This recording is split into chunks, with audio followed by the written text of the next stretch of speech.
Alhamdulillah,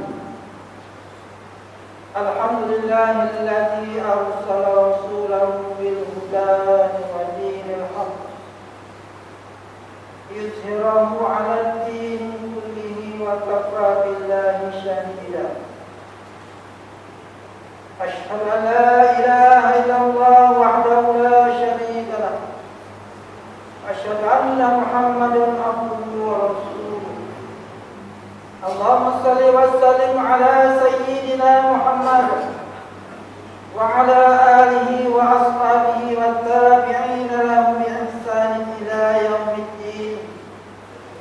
Amma ba'd, fa ya ibadallah, ittaqullah, usikum wa iyaya bittaqwallah, faqad fazal muttaqun. Sidang jemaah yang dimuliakan, marilah kita tingkatkan ketakwaan kehadrat Allah Subhanahu wa taala dengan melaksanakan segala perintah dan meninggalkan semua larangannya.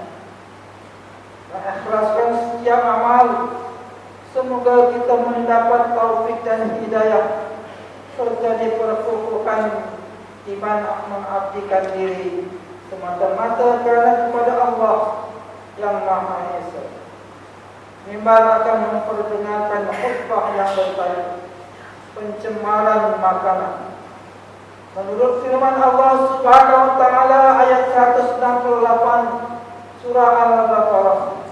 A'udzu billahi minasyaitonir rajim. Ya ayyuhan nas, kulu mimma fil ardi halalan thayyiban wa la tattabi'u khutuwatis syaitan. Innahu lakum aduwwun mubin. Shadaqallahul azim. Yang bermaksud, wahai manusia, makalah daripada makanan yang halal dan baik yang terdapat di bumi, dan janganlah kamu mengikuti langkah-langkah syaitan. Sesungguhnya syaitan itu ialah musuh yang terang dan nyata lagi bagi kamu. Makanan ialah keperluan sangat asas bagi kelangsungan hidup manusia. Makanan yang halal, bersih, baik dan selamat amat mempengaruhi kesejahteraan hidup dan kesehatan tubuh manusia. Pencemaran makanan merangkumi makanan yang tercemar dengan bahan asing berbentuk fisikal, biologi atau kimia. Pencemaran makanan berlaku apabila makanan tidak dimasak dengan betul, tidak disimpan atau ditangani dengan cara yang tidak bersih, sehingga dijangkiti bakteria, virus dan kuman atau terdedah kepada bahan toksik. Makanan yang tercemar boleh menjadi penyebab kepada pelbagai penyakit.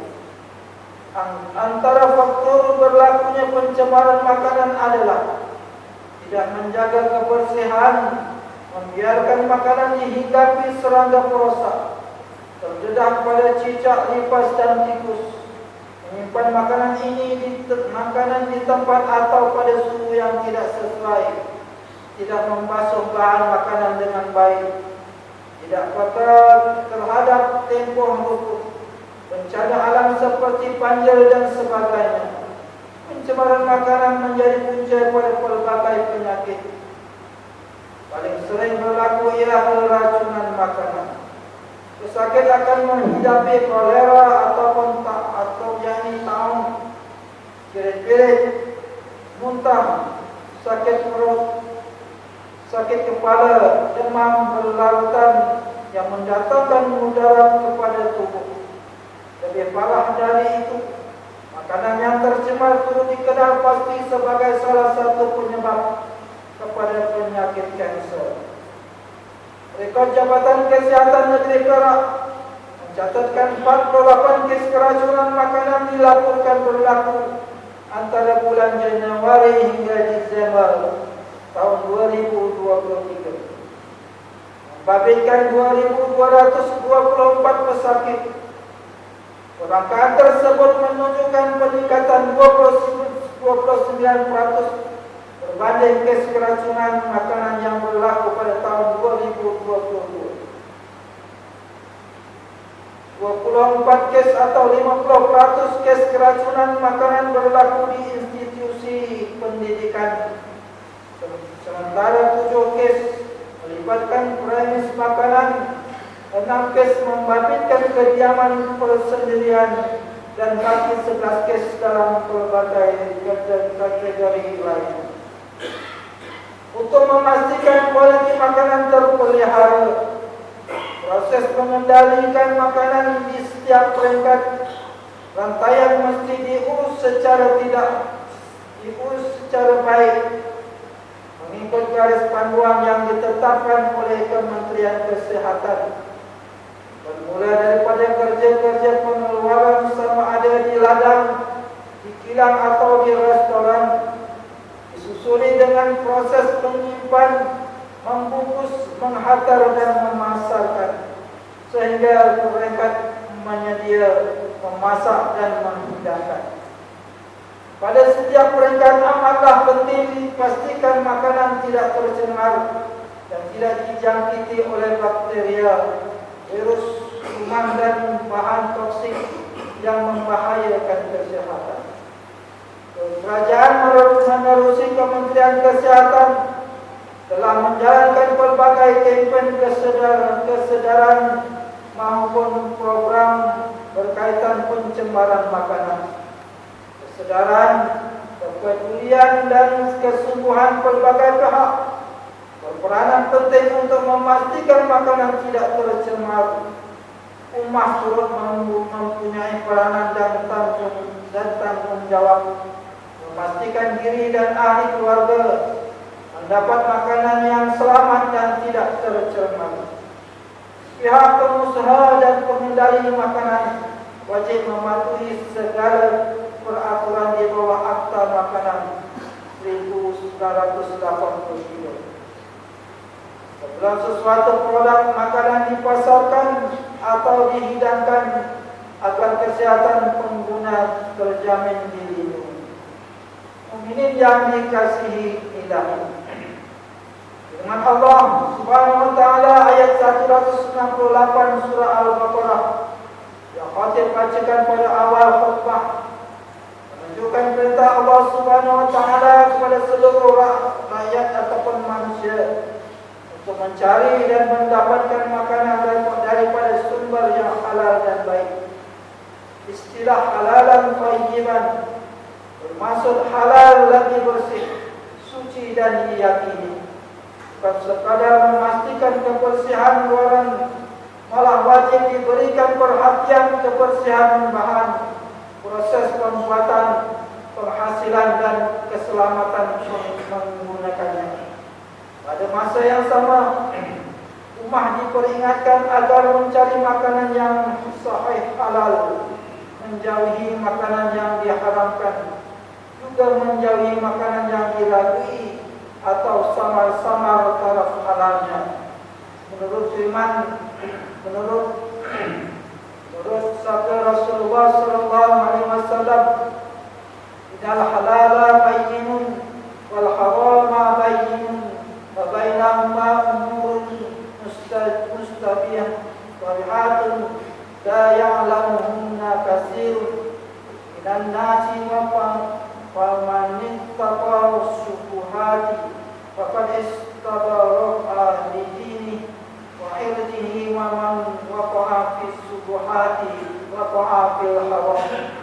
Yang maksudnya, sesungguhnya yang halal itu jelas dan yang haram juga jelas, dan di antara keduanya terdapat perkara yang syubhat, yakni samar-samar yang tidak diketahui oleh ramai manusia.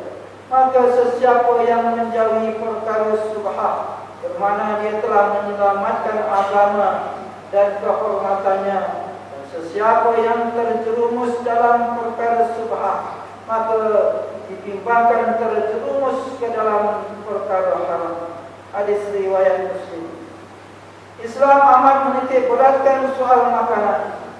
Terbukti apabila amalan memberi makan kepada fakir miskin, memberi makan kepada orang berpuasa, memberi Apihan daging kurban merupakan ibadah sunat yang disucikan. Akan tetapi tidak sempurna pelaksanaannya, melainkan makanan yang diberikan berada dalam keadaan segar, bersih dan berkualiti baik. Banyak hikmah yang terkandung melalui makanan bersih dan halal. Antaranya tubuh menjadi sehat dan bertenaga, mudah melakukan ibadah, menghasilkan hati nurani yang bersih, agar cerdas dan doa diperkenankan oleh Allah Subhanahu wa taala. Mukminin yang dilimpahi keberkatan ilahi, mimbar menyenaraikan peringatan-peringatan berikut. Yang pertamanya, pembekal makanan di institusi pendidikan, majlis perkahwinan, kantin dan pengamal industri makanan bertanggung jawab memastikan makanan diurus secara bersih dan dari awal penyediaan hingga akhir. Lakukan kerja dengan cermat dan elakkan amalan yang boleh membahayakan kesehatan pengguna.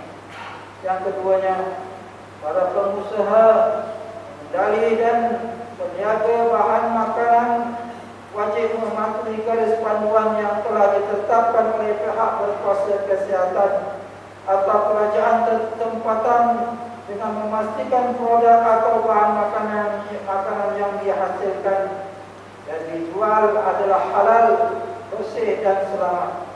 Digalakkan membuat permohonan pensijilan halal daripada bahagian pengurusan halal Jabatan Agama Islam Perak.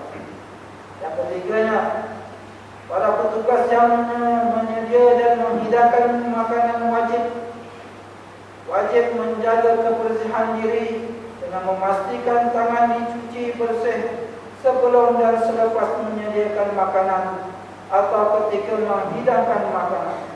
Memastikan makanan dan hidangan sentiasa disimpan di tempat yang tidak terdedah kepada lalat, cicak, lipas, tikus dan serangga buasa. Dan yang terakhirnya, yang keempat, ummah harus bijak memilih premis makanan yang mengamalkan sistem pengurusan makanan yang baik lagi bersih. Beri perhatian pada setiap tempat makan yang ummah kunjungi seperti restoran, kawasan rehat dan rawat, warung dan gerai di pinggir jalan. Begitu juga ketika berada di luar negara. Utamakan premis makanan yang diiktiraf kualiti kebersihannya serta mengamalkan sistem pengurusan makanan yang baik serta memiliki bekalan air bersih yang memastikan pinggan, mangkuk, cawan dan gelas dibasuh dengan air lalu dan bukan air yang ditaris. Barakallahu li wa lakum bil Qur'anil 'azim. Nafa'ani wa iyyakum bima fihi min al-ayati waz-zikril hakim. Wa taqabbala minni wa minkum tilawatahu innahu huwas-sami'ul 'alim.